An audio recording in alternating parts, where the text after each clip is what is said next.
You will hear a number of different recordings, and you will have to answer questions on what you hear.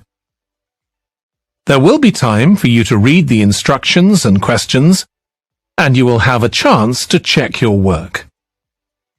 All the recordings will be played once only. The test is in 4 sections. Now turn to Section 1.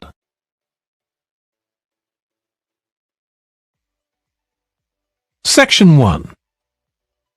You will hear a woman phoning the secretary of a cycling club to find out about becoming a member. First, you have some time to look at questions 1 to 6.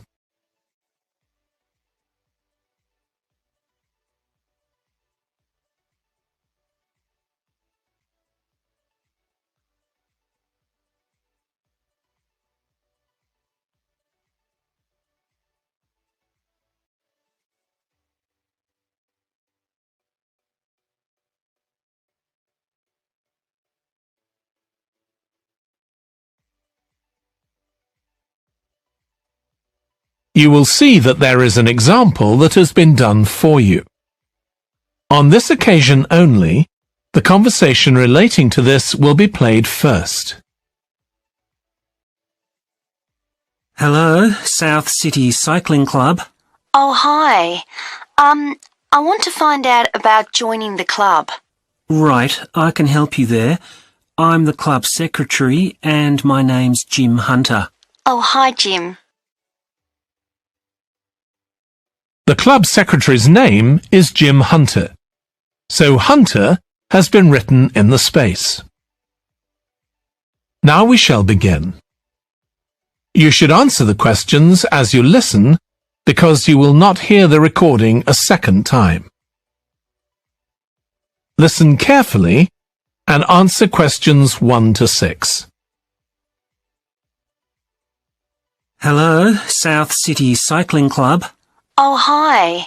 I want to find out about joining the club. Right, I can help you there. I'm the club secretary and my name's Jim Hunter. Oh, hi, Jim. So, are you interested in membership for yourself? That's right. Okay, well, there are basically 2 types of adult membership. If you're pretty serious about cycling, there's the full membership. That costs $260, and that covers you not just for ordinary cycling, but also for races, both here in the city and also in other parts of Australia. Right. Well, I'm not really up to that standard. I was more interested in just joining a group to do some cycling in my free time. Sure, that's why most people join. So in that case, you'd be better with the recreational membership. That's $108 if you're over 19 and $95 if you're under. I'm 25. Okay. It's paid quarterly and you can upgrade it later to the full membership if you want to, of course. Now, both types of membership include the club fee of $20. They also provide insurance in case you have an accident, though we hope you won't need that, of course. No. Okay, well, I'll go with the recreational membership, I think, and that allows me to join in the club activities and so on. That's right. And once you're a member of the club, you're also permitted to wear our kit when you're out cycling. It's green and white. Yes, I've seen cyclists wearing it. So can I buy that at the club? No, it's made to order by a company in Brisbane. You can find them online. They're called Jerry's. That's Jerriz. You can use your membership number to put in an order on their website. Okay. Now can you tell me a bit about the rides I can do? Sure. So we have training rides pretty well every morning, and they're a really good way of improving your cycling skills as well as your general level of fitness. But they're different levels. Level A is pretty fast. You're looking at about 30 or 35 kilometres an hour. If you can do about 25 kilometres an hour, you'd probably be level B. And then level C are the novices who stay at about 15 kilometres per hour. Right. Well, I reckon I'd be level B. So when are the sessions for that level? There are a couple each week. They're both early morning sessions. There's one on Tuesdays, and for that one you meet at 5:30 a.m, and the meeting point's the stadium. Do you know where that is? Yes, it's quite near my home, in fact. Okay, and how about the other one? That's on Thursdays. It starts at the same time, but they meet at the main gate to the park. Is that the one just past the shopping mall? That's it. Before you hear the rest of the conversation, you have some time to look at questions 7 to 10.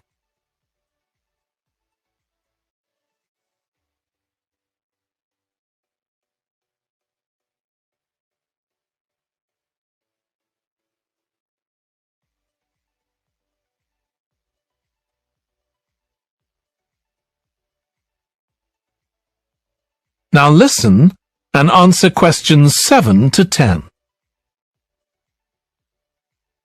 So how long are the rides? They're about an hour and a half, so if you have a job, it's easy to fit in before you go to work. And the members often go somewhere for coffee afterwards, so it's quite a social event. Okay, that sounds good. I've only just moved to the city, so I don't actually know many people yet. Well, it's a great way to meet people. And does each ride have a leader? Sometimes, but not always. But you don't really need one. The group members on the ride support one another anyway. How would we know where to go? If you check the club website, you'll see that the route for each ride is clearly marked. So you can just print that out and take it along with you. It's similar from one week to another, but it's not always exactly the same. And what do I need to bring? Well, bring a bottle of water and your phone. You shouldn't use it while you're cycling, but have it with you. Right. And in winter, it's well before sunrise when we set out, so you need to make sure your bike's got lights. That's okay. Well, thanks, Jim. I'd definitely like to join. So what's the best way of going about it? You can... That is the end of section 1. You now have half a minute to check your answers.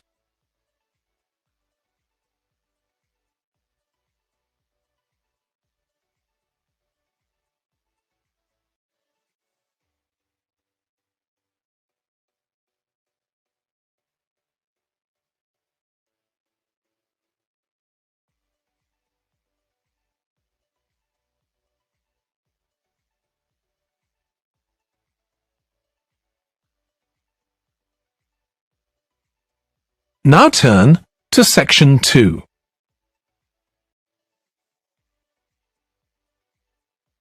Section 2. You will hear a woman giving a presentation about a holiday on an island in Britain that her company organises.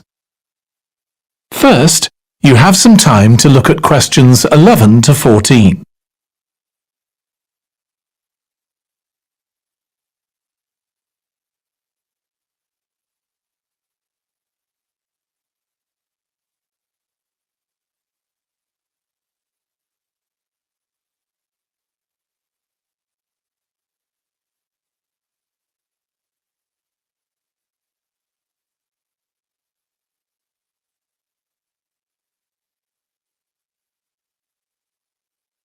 Now listen carefully and answer questions 11 to 14. Good morning. My name's Erica Matthews, and I'm the owner of Matthews Island Holidays, a company set up by my parents. Thank you for coming to this presentation, in which I hope to interest you in what we have to offer. We're a small family-run company, and we believe in the importance of the personal touch. So we don't aim to compete with other companies on the number of customers. What we do is build on our many years' experience, more than almost any other rail holiday company, to ensure we provide perfect holidays in a small number of destinations, which we've got to know extremely well. I'll start with our 6-day Isle of Man holiday. This is a fascinating island in the Irish Sea, with Wales to the south, England to the east, Scotland to the north, and Northern Ireland to the west. Our holiday starts in Heysham, where your tour manager will meet you. Then you'll travel by ferry to the Isle of Man. Some people prefer to fly from Luton instead, and another popular option is to go by train to Liverpool and take a ferry from there. You have 5 nights in the hotel, and the price covers 5 breakfasts and dinners, and lunch on the 3 days when there are organised trips. Day 4 is free, and most people have lunch in a cafe or restaurant in Douglas. The price of the holiday includes the ferry to the Isle of Man, all travel on the island, the hotel, and the meals I've mentioned. Incidentally, we try to make booking our holidays as simple and fair as possible, so unlike with many companies, the price is the same whether you book 6 months in advance or at the last minute, and there's no supplement for single rooms in hotels. If you make a booking then need to change the start date, for example because of illness, you're welcome to change to an alternative date or a different tour for a small administrative fee. Before you hear the rest of the talk, you have some time to look at questions 15 to 20.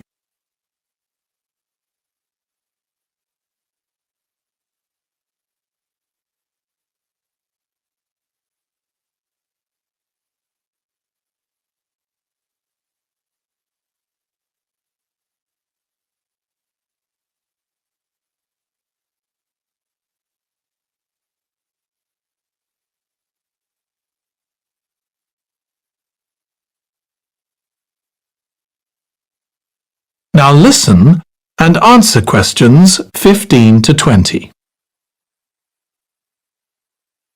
Okay, so what does the holiday consist of? Well, on day 1, you'll arrive in time for a short introduction by your tour manager, followed by dinner in the hotel. The dining room looks out at the river, close to where it flows into the harbour, and there's usually plenty of activity going on. On day 2, you'll take the coach to the small town of Peel, on the way calling in at the Tynwald exhibition. The Isle of Man isn't part of the United Kingdom, and it has its own parliament called Tynwald. It's claimed that this is the world's oldest parliament that's still functioning, and that it dates back to 979. However, the earliest surviving reference to it is from 1422, so perhaps it isn't quite as old as it claims.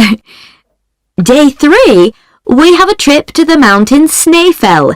This begins with a leisurely ride along the promenade in Douglas in a horse-drawn tram.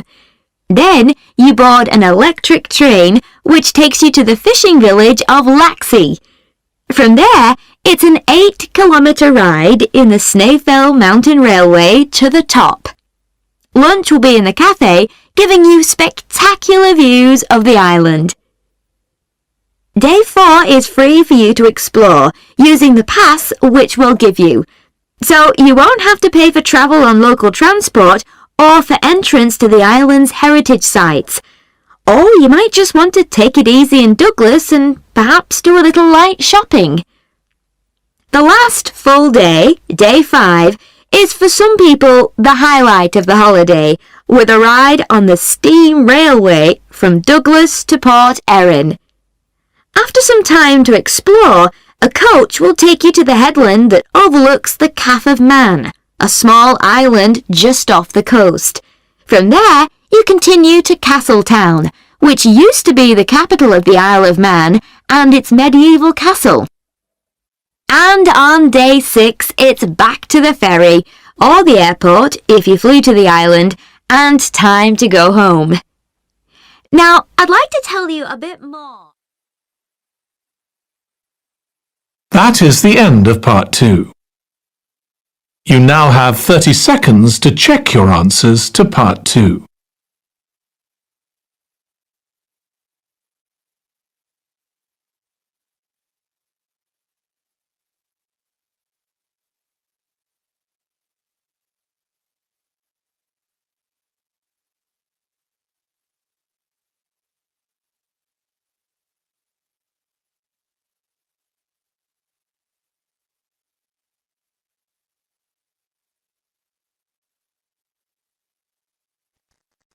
Now turn to section 3.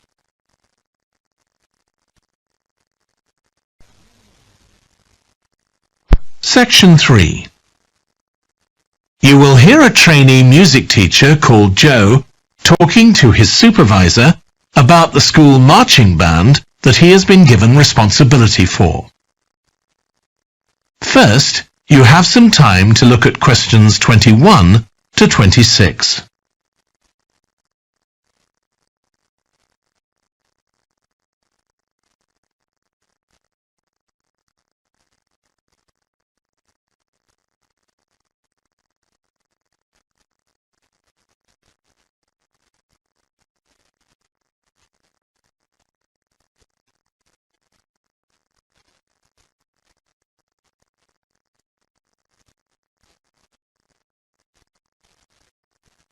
Now listen carefully and answer questions 21 to 26.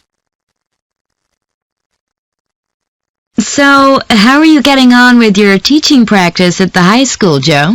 Well, I've been put in charge of the school marching band, and it's quite a responsibility. I'd like to talk it over with you. Go ahead. You better start by giving me a bit of background. Okay. Well, the band has students in it from all years, so they're aged 11 to 18, and there are about 50 of them altogether. It's quite a popular activity within the school. I've never worked with a band of more than 20 before, and this is very different. I can imagine. They aren't really good enough to enter national band competitions, but they're in a regional one later in the term. Even if they don't win, and I don't expect them to, hopefully it'll be an incentive for them to try and improve. Yes, hopefully. Well, now the town council's organizing a carnival in the summer, and the band has been asked to perform. If you ask me, they aren't really up to it yet, and I need to get them functioning better as a band, and in a very short time. Have you been doing anything with them? Apart from practicing the music, I mean. I played a recording I came across of a drummer talking about how playing in a band had changed his life. I think it was an after-dinner speech. I thought it was pretty inspiring because being in the band had stopped him from getting involved in crime. The students seemed to find it interesting too. That's good. I'm planning to show them that old film from the 1940s, Strike Up the Band, and talk about it with the students. What do you think? Good idea. As it's about a school band, it might make the students realize how much they can achieve if they work together. That's what I've got in mind. I'm hoping I can take some of the band to a parade that's going to take place next month. A couple of marching bands will be performing, and the atmosphere should be quite exciting. It depends on whether I can persuade the school to hire a coach or two to take us there. They sound like good ideas to me. Thanks. Before you hear the rest of the discussion, you have some time to look at questions 27 to 30.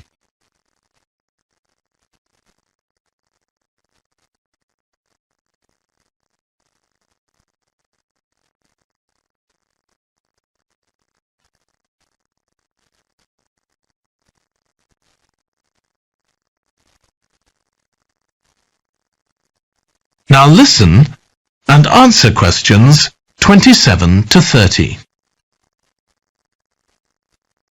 Can I tell you about a few people in the band who I'm finding it quite difficult to cope with?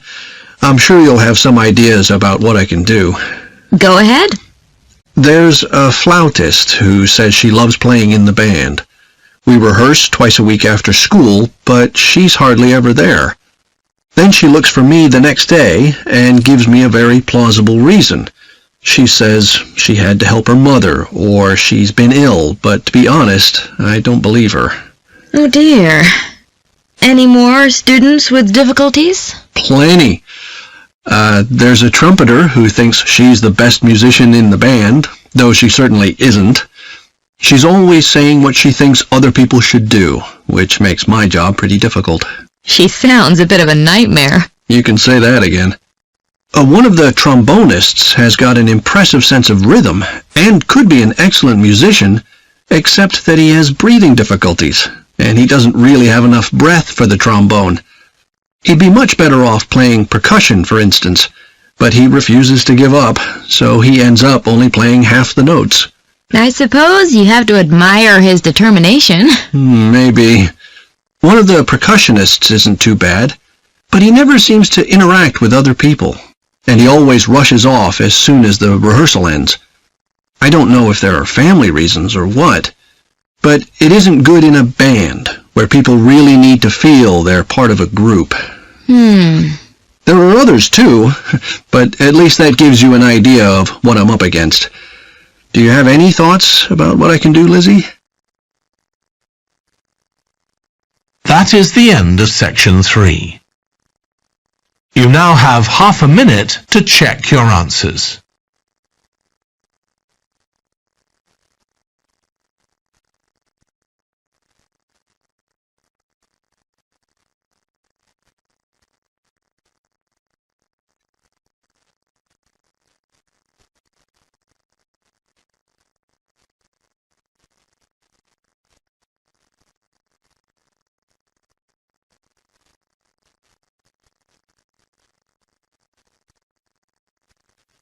Now turn to section 4.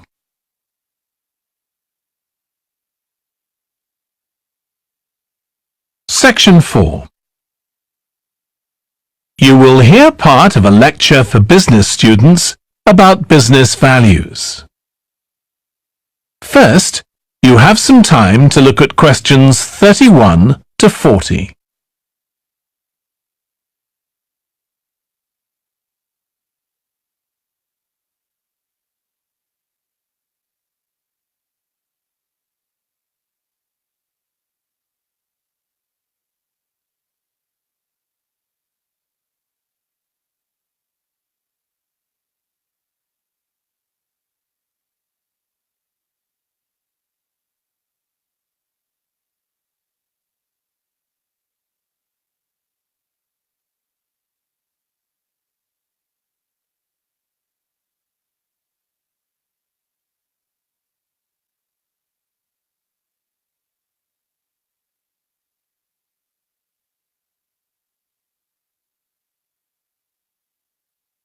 Now listen carefully and answer questions 31 to 40. In public discussion of business, we take certain values for granted. Today, I'm going to talk about 4 of them: collaboration, hard work, creativity, and excellence. Most people would say they're all good things. I'm going to suggest that's an oversimple view. The trouble with these values is that they're theoretical concepts, removed from the reality of day-to-day business. Pursue values by all means, but be prepared for what may happen as a result. They can actually cause damage, which is not at all the intention. Business leaders generally try to do the right thing, but all too often the right thing backfires if those leaders adopt values without understanding and managing the side effects that arise. The values can easily get in the way of what's actually intended. Okay, so the first value I'm going to discuss is collaboration. Let me give you an example. On a management training course I once attended, we were put into groups and had to construct a bridge across a stream, using building blocks that we were given. The rule was that everyone in the team had to move at least one building block during the construction. This was intended to encourage teamwork. But it was really a job best done by one person. The other teams tried to collaborate on building the structure and descended into confusion, with everyone getting in each other's way. Our team leader solved the challenge brilliantly. She simply asked everyone in the team to move a piece a few centimetres to comply with the rule, and then let the person in the team with an aptitude for puzzles like this build it alone. We finished before any other team. My point is that the task wasn't really suited to team working, so why make it one? Teamwork can also lead to inconsistency, a common cause of poor sales. In the case of a smartphone that a certain company launched, one director wanted to target the business market, and another demanded it was aimed at consumers. The company wanted both directors to be involved, so gave the product a consumer-friendly name, but marketed it to companies. The result was that it met the needs of neither group. It would have been better to let one director or the other have his way, not both.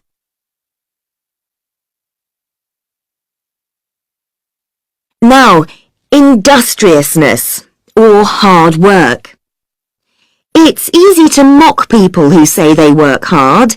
After all, a hamster running around in a wheel is working hard and getting nowhere. Of course, hard work is valuable, but only when properly targeted. Otherwise, it wastes the resources that companies value most, time and energy, and that's bad for the organisation.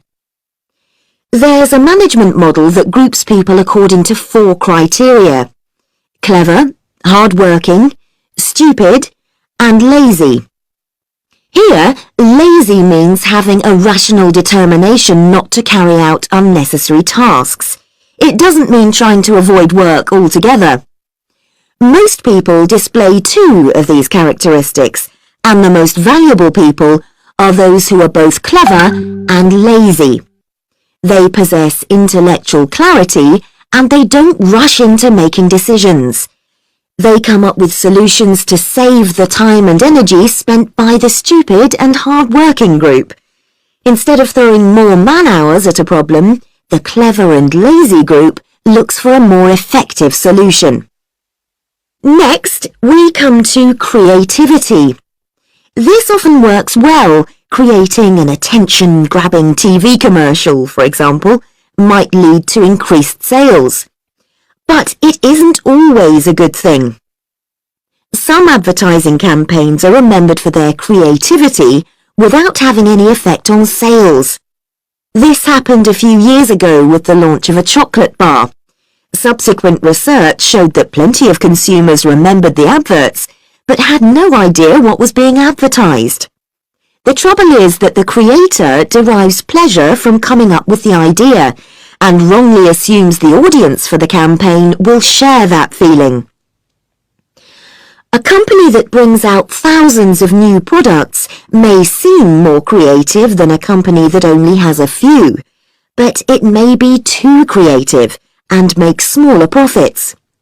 Creativity needs to be targeted to solve a problem that the company has identified. Just coming up with more and more novel products isn't necessarily a good thing. And finally, excellence. We all know companies that claim they strive for excellence, but it takes a long time to achieve excellence. In business, being first with a product is more profitable than having the best product. A major study of company performance compared pioneers, that is, companies bringing out the first version of a particular product, with followers, the companies that copied and improved on that product. The study found that the pioneers commanded an average market share of 29%, while the followers achieved less than half that, only 13%, even though their product might have been better. Insisting on excellence in everything we do is time-consuming, wastes energy, and leads to losing out on opportunities. Sometimes second-rate work is more worthwhile than excellence. Make sure it's excellent sounds like a good approach to business, but the just get started approach is likely to be more successful. That is the end of section 4. You now have half a minute to check your answers.